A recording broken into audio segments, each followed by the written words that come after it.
दोस्तों, मुस्कान के केस ने पूरी दुनिया को झकझोर कर रख दिया है। मुस्कान वो लड़की जिसका पति सौरभ राजपूत लंदन में एक अच्छे पोस्ट पे काम कर रहा था, सारी खुशियां दे रहा था, सब कुछ दे रहा था, उसके खर्चे उठा रहा था, उसकी बच्ची के खर्चे उठा रहा था। इनफैक्ट मुस्कान के परिवार वालों के भी खर्चे सौरभ राजपूत उठा रहा था। मुस्कान जिसका भाई कुछ नहीं करता था, मुस्कान जिसके माता पिता अपने दामाद पे डिपेंडेंट थे, और उन सबों की जिम्मेदारियां बड़े आराम से उठा रहा था। कहानी सौरभ राजपूत की और मुस्कान की जो मैं पहले अपने वीडियो में बता चुका हूं। अगर आपने वो वीडियो नहीं देखा है तो एक बार ज़रूर मेरे टाइमलाइन में जाकर के देख लीजिए। मैंने बताया कि कैसे 2016 में दोनों प्यार में पड़ते हैं, लव मैरिज करते हैं, और उसके बाद कैसे एक थर्ड व्यक्ति की एंट्री होती है लाइफ में। बिकॉज सौरभ जो हैं वो लंदन चले जाते हैं काम करने, डिस्टेंस बढ़ जाता है।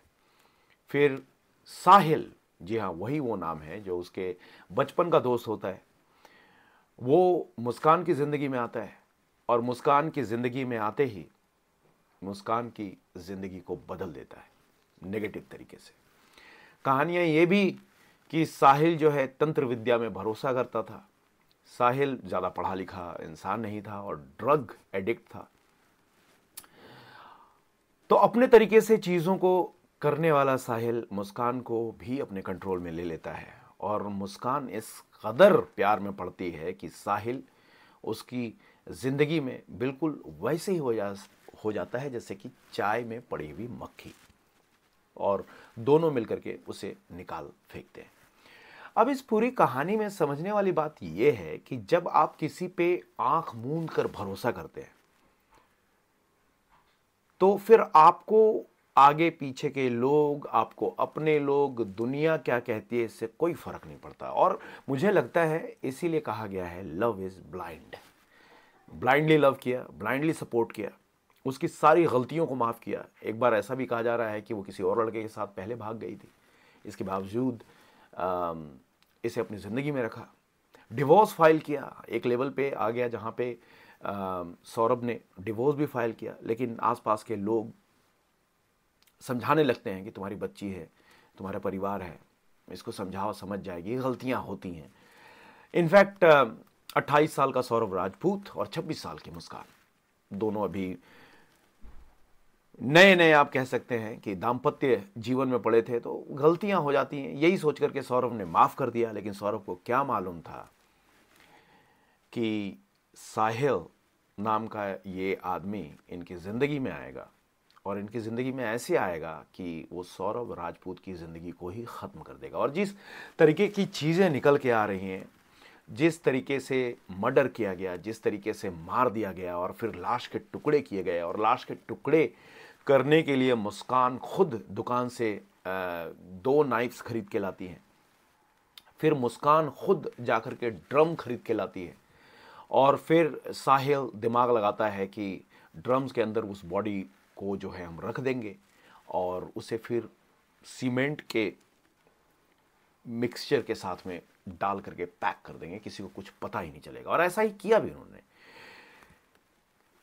ये यहां तक तो सब समझ में आ गया है, लेकिन मर्डर करने के बाद साहिल और मुस्कान छुट्टी पे निकल जाते हैं। और अब जो वीडियोस निकल के आ रही हैं, जो आपको यूट्यूब में कहीं भी अगर आप सर्च करेंगे तो मिल जाएगा, मैं यहाँ पे नहीं डाल सकता कॉपीराइट की वजह से, लेकिन अब जो वीडियोस निकल के आ रही हैं वो वीडियोस ये बता रही हैं कि मर्डर करने के बाद सौरभ राजपूत की ये दोनों बहुत रिलैक्स हो गए, होली मनाई, बर्थडे मनाया।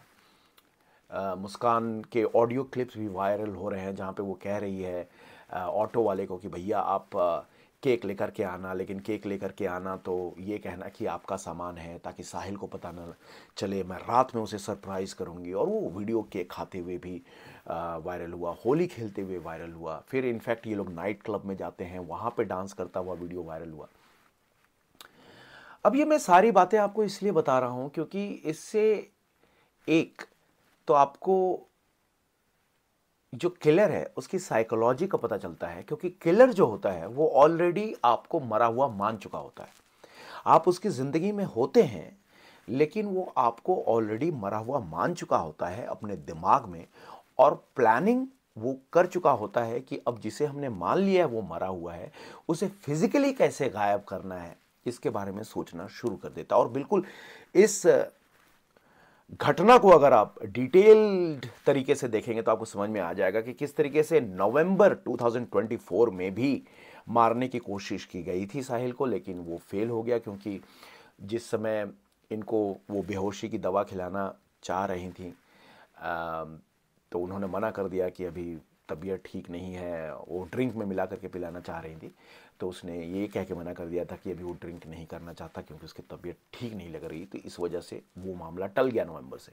तो नवंबर से ये प्रक्रिया चल रही थी। इनफैक्ट फरवरी का एक वीडियो है जहाँ पे वो अपनी बच्ची का बर्थडे मना रहे हैं और यहाँ पे मुस्कान भी जो है साथ में है और जमकर नाच रही हैं। तीनों बेचारी छोटी सी बच्ची और माता पिताजी जो दोनों हैं साथ में, तो मुस्कान और सौरभ और वो छोटी सी बच्ची तीनों सेलिब्रेट कर रहे हैं। वहाँ पे देख करके बिल्कुल भी नहीं लगता कि मुस्कान जो है इस तरीके की कोई चीज़ प्लानिंग कर रही है। ऑटो वाले से जब बात हुई, सॉरी जो कैब ड्राइवर है, जब उससे बात हुई है तो कैब ड्राइवर ने भी बताया कि कैसे कसौली में ये लोग दिन भर पार्टी ही पार्टी कर रहे थे और ये सौरभ को मारने के बाद की घटना है। तो होली के आसपास के लगभग 13 मार्च 12 मार्च के लगभग में कसौली में ये पूरे पूरे दिन होटल में पी रहे हैं, ड्रग्स ले रहे हैं और उसके बाद तो बर्थडे भी मनाया जैसे साहिल का, तो वो केक कैसे उन्होंने मंगाया है वो ऑडियो क्लिप भी है। इन सारी बातों में वो अपनी बच्ची को भुला के बैठी हुई थी, अपने पति जिसको उसने मार दिया था उसको भुला कर बैठी थी।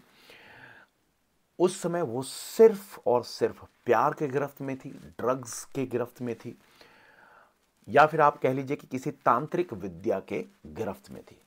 अब बहुत सी चीज़ें हैं जो कि साहिल के कमरे से निकल के आ रही हैं, जहाँ पे दीवारों पे कुछ ऐसे श्लोक लिखे हुए हैं, कुछ ऐसी तस्वीरें लगी हुई हैं जिससे इस बात का पता चल रहा है कि बहुत ही अंधविश्वासी एक अनपढ़ गंवार व्यक्ति जिसे आप 1 मिनट में ब्रेन वॉश कर सकते हैं, उस व्यक्ति ने कैसे मुस्कान को ब्रेन वॉश कर दिया। और बहुत सी चीज़ें हैं कि मुस्कान एक्चुअली, कहा यह जा रहा है कि मुस्कान को साहिल पसंद आ गया और साहिल ने ये बताया था मुस्कान को कि वो अपनी माँ से बात करता है, जो उसकी माँ 15 साल पहले मर चुकी है, लेकिन अपनी माँ से बात करता है। और इसका फ़ायदा मुस्कान ने उठाया कि एक स्नैपचैट अकाउंट बनाया उसकी माँ के नाम पे और वो नए नंबर से बनाया। उस नंबर से वो मैसेज किया करती थी कि मुस्कान बहुत अच्छी लड़की है, तुम्हें इसके साथ रहना चाहिए, मैं तुम्हारी माँ बोल रही हूँ। और जब ड्रग्स की गिरफ्त में बंदा होता है तो फिर उसे हर झूठी बात भी सच्ची लगती है।